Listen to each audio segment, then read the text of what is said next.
الحمد لله وكفى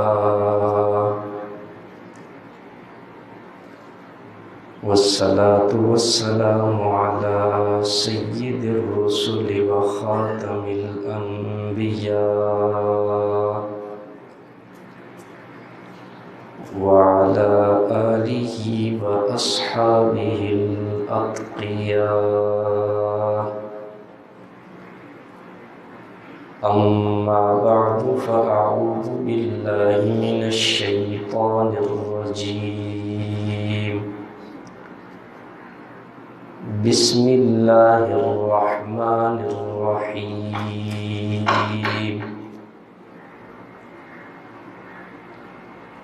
وورث سليمان داود وقال يا أيها الناس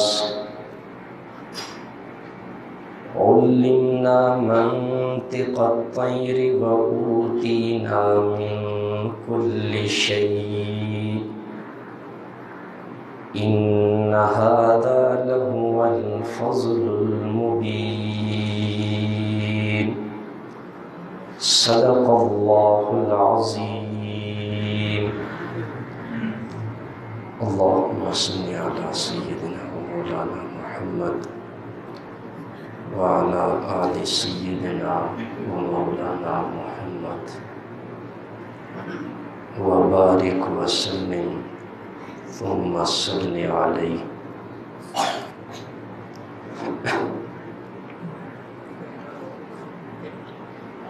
گزشتہ سے پیوستہ جمعۃ المبارک کے خطبہ میں ایک آیت تلاوت کی تھی. وَوَهَبْنَا لِدَاوُودَ سُلَيْمَانَ. ہم نے داؤد علیہ السلام کو سلیمان جیسا جلیل القدر فرزند عطا کیا.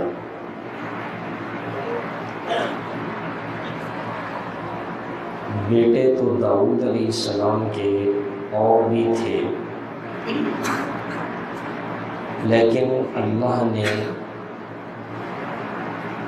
خصوصیت کے ساتھ حضرت سلیمان علیہ السلام کا ذکر کیا.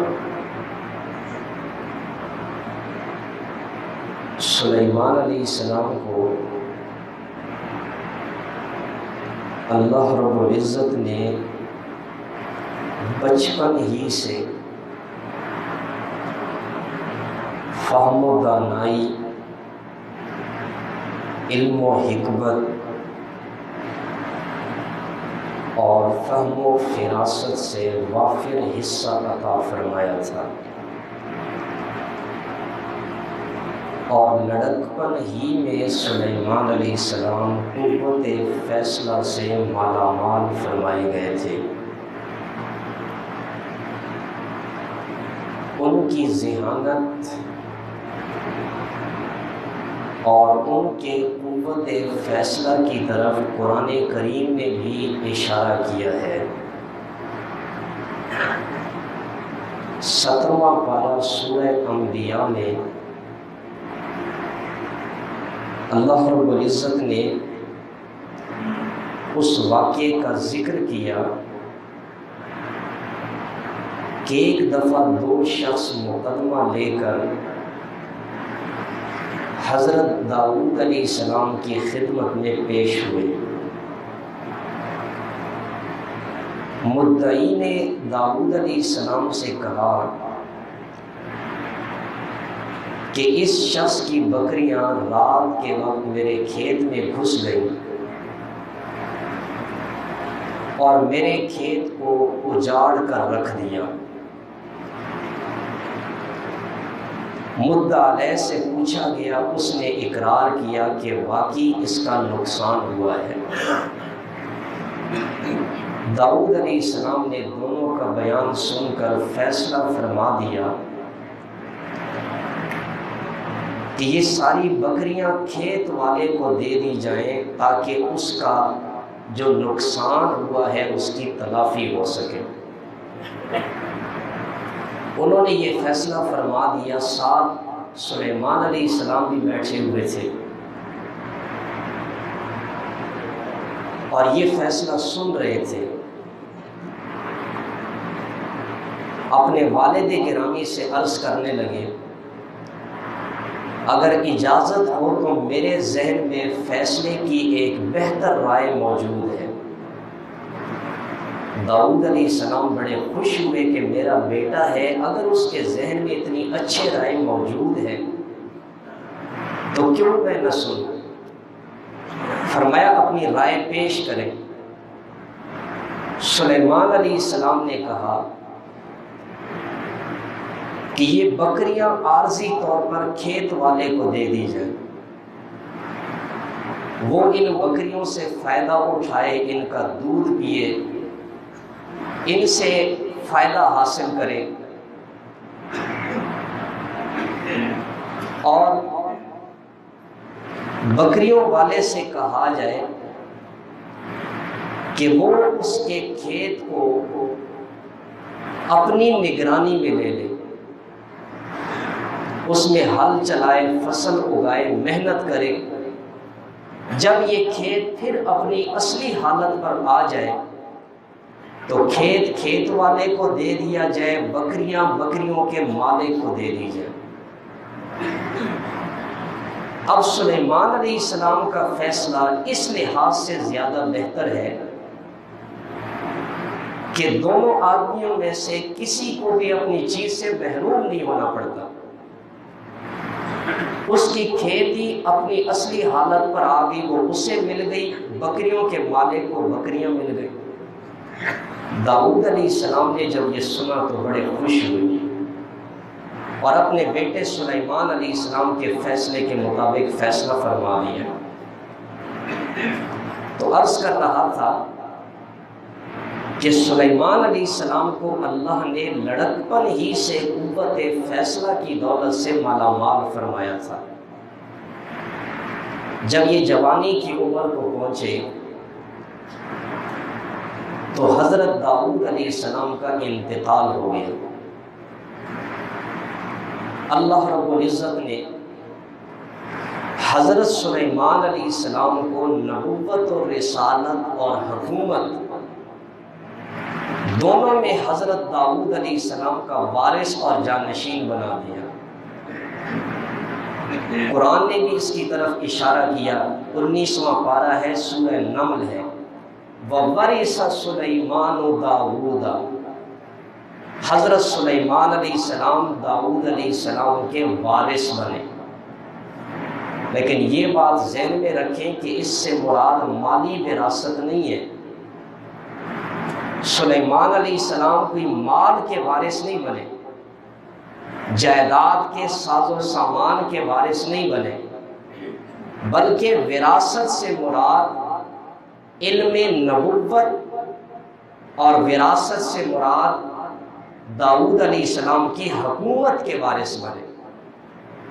بعض لوگ اسی آیت سے استدلال کرتے ہیں کہ انبیاء کا بھی مالی وراثت کا سلسلہ چلتا ہے، اور اسی آیت سے استدلال کر کے سیدنا صدیق اکبر رضی اللہ تعالیٰ عنہ پر تنقید کرتے ہیں کہ انہوں نے حضرت فاطمہ کو حصہ نہیں دیا باب فتح کے معاملے میں۔ لیکن صحیح بخاری میں یہ حدیث موجود ہے کہ انبیاء کرام ان کا مالی وراثت کا سلسلہ نہیں چلتا، انبیاء جو کچھ بھی چھوڑ کر جاتے ہیں وہ صدقہ ہو جاتا ہے، بات ہی ختم ہو گئی۔ جب نبی کی وراثت کا مالی سلسلہ چلتا ہی نہیں تو انہوں نے حضرت فاطمہ کو کون سا حصہ دینا تھا؟ بہرحال اس سے مراد علم نبوت کی وراثت ہے۔ اللہ رب العزت نے داؤد علیہ السلام کی نبوت اور حکومت میں ان کا جانشین بنا دیا۔ اور داؤد علیہ السلام اللہ سے دعا بھی کیا کرتے تھے، حکومت کی، بادشاہی کی، سلطنت کی۔ 23واں پارہ ہے، سورہ صاد ہے، اللہ کریم نے ان کی دعا نقل فرمائی، قال رب اغفر لی وَهَبْ لِي مُلْكًا لَا يَنبَغِي لِأَحَدٍ مِّن بَعْدِي۔ اے میرے پروردگار مجھے بخش دے۔ پیغمبر ہے، دعا حکومت کی مانگ رہا ہے، لیکن سب سے پہلے کیا فرمایا؟ یا اللہ میری عاقبت سنوار دے۔ اور پیغمبر کو اپنے داتا سے مانگنے کا کتنا اچھا طریقہ آتا ہے، حکومت سے پہلے اپنی آخرت سنوارنے کی دعا کرنے۔ رب اغفر لی، یا اللہ پہلے میری عاقبت سنوار دے، اس لیے کہ حقیقی اور ابدی زندگی تو آخرت کی ہے۔ جس کی آخرت کی زندگی سنور گئی وہ ہمیشہ کے لیے کامیاب ہو گیا۔ رب اغفر لی، یا اللہ پہلے میری عاقبت سنوار دے، وَهَبْ لِي مُلْكًا، اور مجھے حکومت عطا کر، سلطنت، مملکت عطا کر۔ اور حکومت بھی اس لیے مانگ رہا ہوں کہ تیری دھرتی پر تیرا قانون جاری کر سکوں، اس دھرتی پر تیرے دین کو غالب کر سکوں۔ اس لیے حکومت نہیں مانگتا کہ عیاشی کر سکوں، جیسے آج کل حکمران ہے، اس سیٹ پر صرف اس مقصد کے لیے آتے ہیں، یہ سیٹ ملے گی تو عیاشی کریں گے، یہ سیٹ ہمیں ملے گی تو مال و دولت کے انبار لگائیں گے، یہ سیٹ ملے گی تو عوام کا خون چوس چوس کر، ان کی مال و دولت، ان سے ٹیکس وصول کر کے، اور پھر کئی نسلیں بیٹھ کر سکون سے کھائیں گی،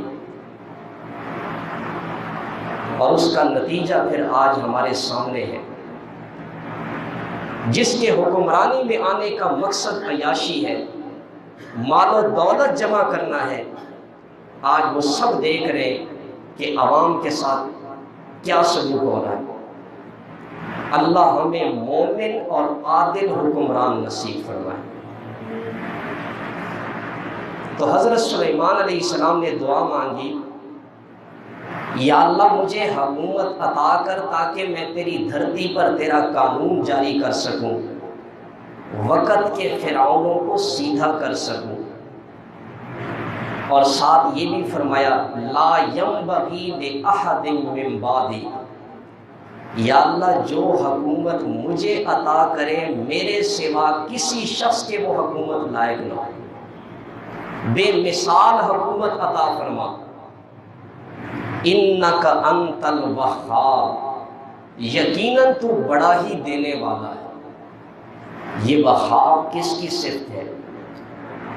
اللہ کی صفت ہے، اور یہ 23واں پارہ ہے، سورہ صاد ہے، اپنے گھروں میں جا کر اس کا ترجمہ بھی پڑھ لے گا۔ وہاب کا معنی ہے بڑا دینے والا، مانگے سے زیادہ عطا کرنے والا۔ حضرت سلیمان علیہ السلام نے کہا انک انت الوہاب، تو بڑا ہی دینے والا ہے۔ پیغمبر نے وہاب سے مانگا، بلکہ یوں کہہ لیں وہابی نے وہاب سے مانگا۔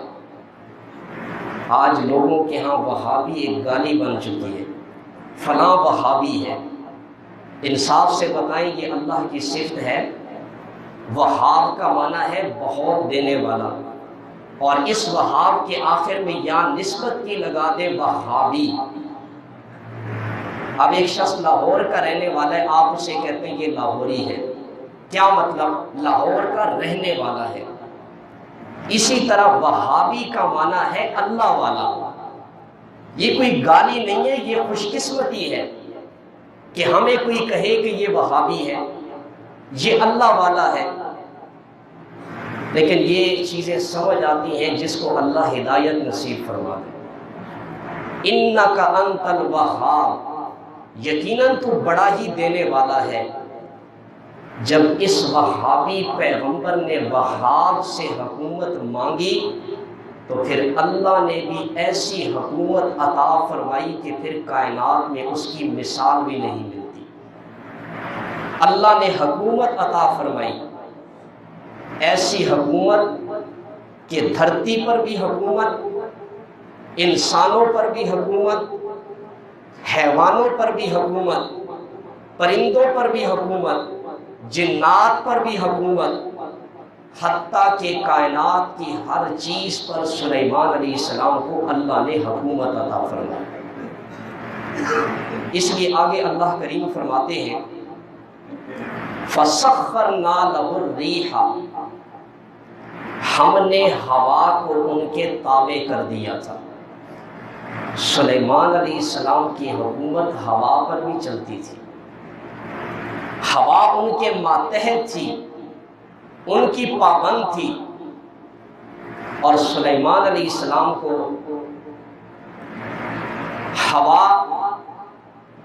جو ہوا کو حکم دیتے تھے، ہوا اسی طرف سلیمان علیہ السلام کے حکم سے چل پڑتی تھی۔ سلیمان علیہ السلام کا ایک تخت تھا، اور اس تخت پر بیٹھ کر جس طرف جانا چاہتے تھے ہوا کو حکم دیتے، وہ اس تخت کو اسی طرف لے جاتے۔ اور تخت بھی کیسا تھا، اس میں کوئی انجن نہیں، کوئی جدید مشینری نہیں، اس میں کوئی تیل استعمال نہیں ہوتا۔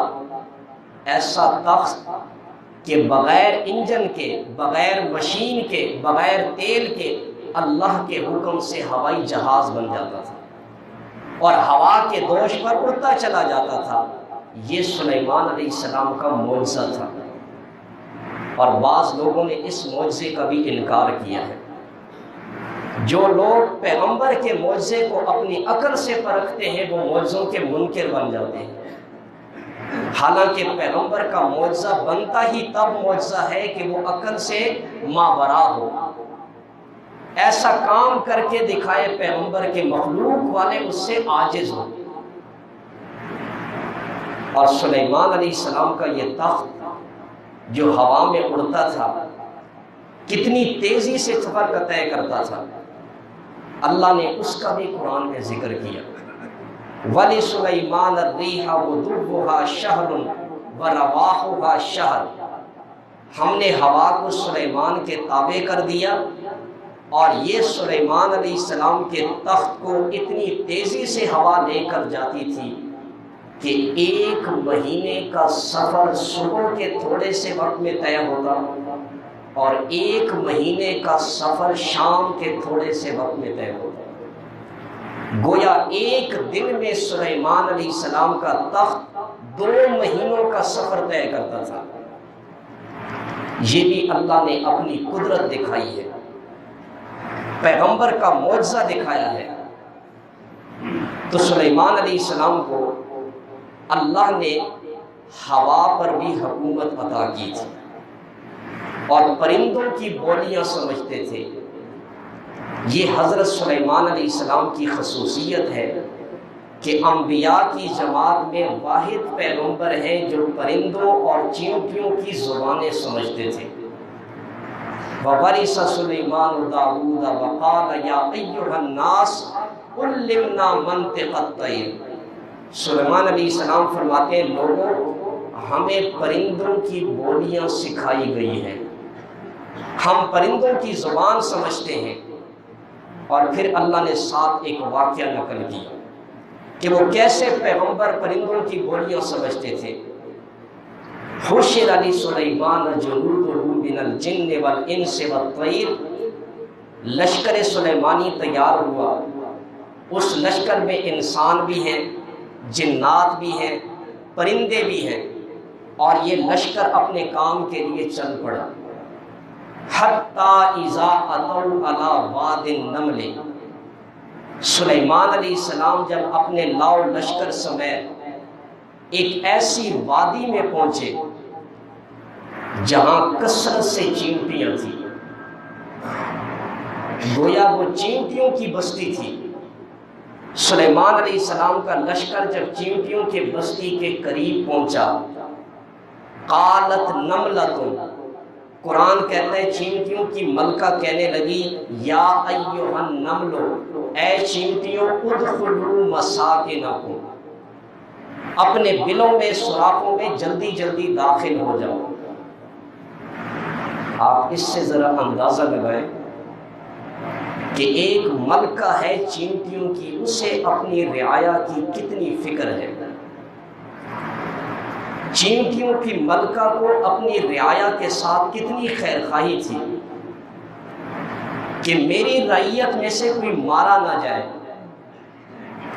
ایک طرف ملکہ ہے چینٹیوں کی، اسے اپنی رعایا کی فکر ہے، لیکن دوسری طرف انسان ہے، جب حکمران بن جاتے ہیں تو اپنی رعایا کی کوئی فکر نہیں ہوتی، بلکہ فکر تو دور کی بات ہے، اپنی رعایا پر ظلم و زیادتی کے پہاڑ ڈھا دیتے ہیں، مہنگائی کے بم برساتے چلے جاتے ہیں، کبھی بجلی مہنگی کر کے، کبھی گیس مہنگی کر کے، کبھی پیٹرول مہنگا کر کے، کبھی غریب عوام کے ساتھ بے انصافی کر کے، اور کبھی ملک اور عوام کے ٹیکسوں سے تجوریاں بھر کر دوسرے ممالک میں اپنی جائیدادیں اور بنگلے بنا کر خون عوام کا چوس چوس کر پی رہے ہیں، اور اپنی رعایا کے اوپر ظلم کرتے ہوئے ذرہ برابر بھی اللہ کا خوف نہیں ہے۔ اس چینٹی سے بھی کم از کم انسان سیکھ لیتا کہ اپنی رعایا کا حکمران پر کتنا بڑا فرض بنتا ہے، کتنا بڑا حق ہے۔ ادخلوا مساکنکم، اپنے بلوں میں داخل ہو جاؤ۔ کیوں؟ لا یحطمنکم سلیمان وجنودہ، سلیمان علیہ السلام کا لاؤ لشکر آ رہا ہے، کہیں وہ تمہیں اپنے پاؤں کے نیچے کچل نہ ڈالے۔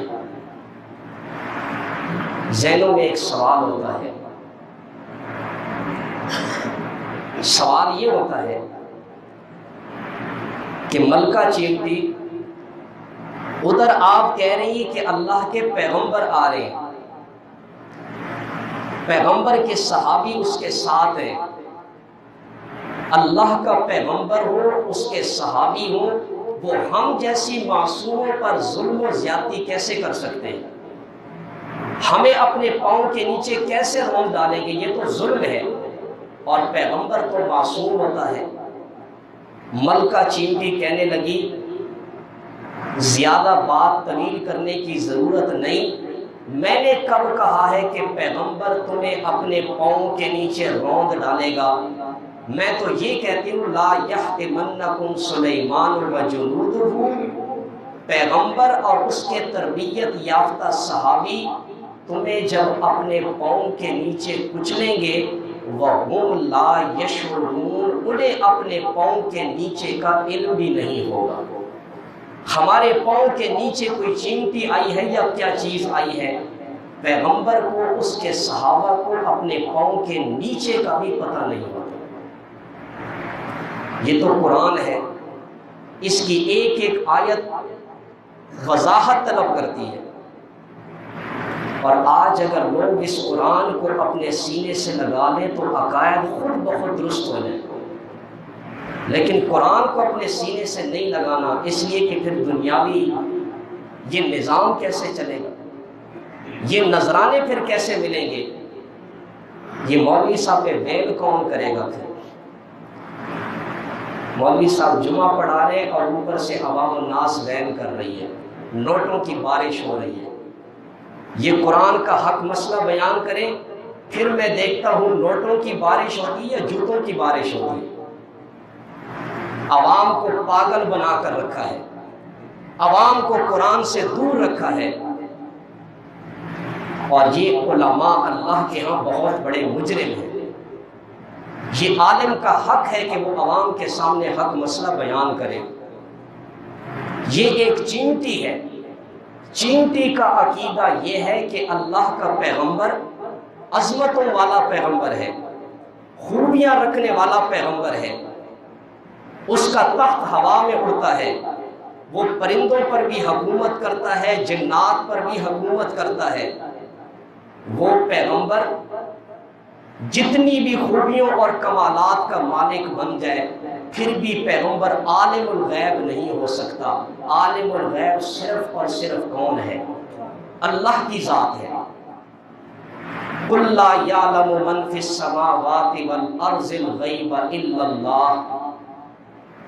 آپ فرما دیجئے کہ زمین و آسمان میں اللہ کے سوا کوئی بھی غیب کا علم نہیں رکھتا۔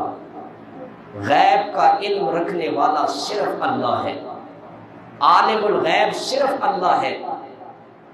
تو چیونٹیوں نے یہ عقیدہ بیان کیا، اللہ کو چیونٹیوں کی یہ بات اتنی پسند آ گئی کہ اللہ نے اس چیونٹی کی پوری گفتگو قرآن میں نقل کر دی، اور صرف نقل نہیں فرمائی، جس چیونٹی نے یہ عقیدہ توحید بیان کیا کہ عالم الغیب صرف اللہ ہے، اللہ نے اس چیونٹی کی وجہ سے پوری سورت کا نام ہی رکھ دیا سورۃ النمل، چیونٹی والی سورت۔ تو یہ عقیدہ توحید یہ تمام عقائد کی بنیاد ہے۔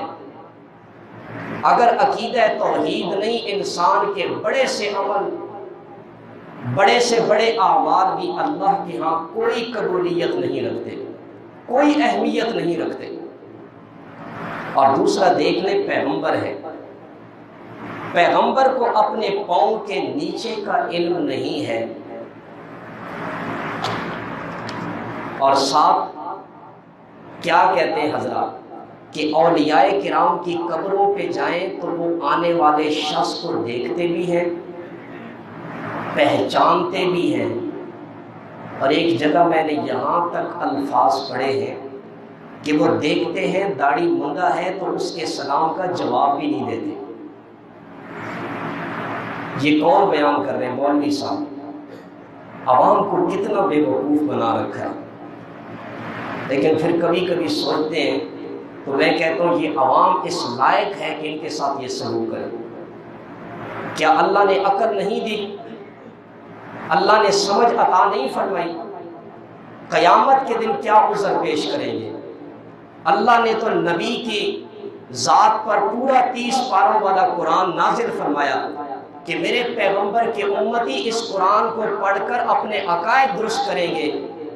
قیامت کے دن اللہ سے کیا کہیں گے کہ ہم نے تو قصے کہانیوں پر اپنا عقیدہ بنا رکھا تھا۔ اس لیے خدا اللہ کے قرآن کو اپنے سینے سے لگائیں، اس قرآن کو پڑھیں، اس قرآن کو سمجھیں۔ قرآن کے آنے کا کیا مقصد ہے؟ ہم نے تو سمجھ رکھا ہے قرآن صرف اس لیے ہے کہ کوئی فوت ہو جائے تو فوتگی پر ختم قرآن کروائیں، مدرسے کے بچے بلا لیے، قرآن جتنا پڑھ لیا، ختم قرآن کر لیا۔ ہم نے قرآن کو اس لیے نازل ہونے کا مقصد سمجھا کہ شاید عدالتوں میں جا کر قرآن کو سر پہ رکھ کر اس کی قسمیں اٹھائیں۔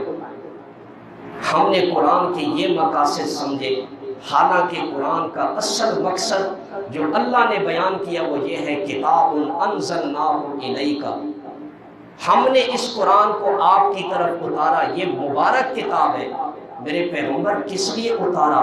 لیدبروا آیاتہ، تاکہ اہل ایمان اس کی آیتوں میں غور و فکر کریں، اس کو سمجھیں کہ یہ اللہ کا پیغام ہم سے کیا کہتا ہے۔